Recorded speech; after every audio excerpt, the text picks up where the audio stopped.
अस्सलामुअलैकुम नाजरीन, PC world news से मैं हूँ रिता सिंधु। फैसलाबाद डायरेक्टर पीएचए आसमा एजाज टीमा की हिदायत पर शहर भर में पार्कों और ग्रीन बेल्ट्स की सफाई सुथराई के साथ तज़य्युन बहाली का काम रोजाना की बुनियाद पर जारी है।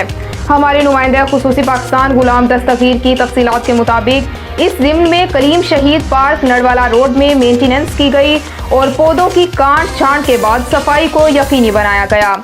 डीजी पीएचए ने कहा कि पीएचए की तरफ से पार्कों और ग्रीन बेल्ट्स को मियारी बनाने और पार्कों की तज़य्युन और तरक्की पर खुसूसी तवज्जो मरकूज है। इस सिलसिले में रोजाना अहदाफ मुकर्रर करके उस पर अमल दरामद कराया जा रहा है ताकि शहरियों को शहर का असल रूप नजर आए।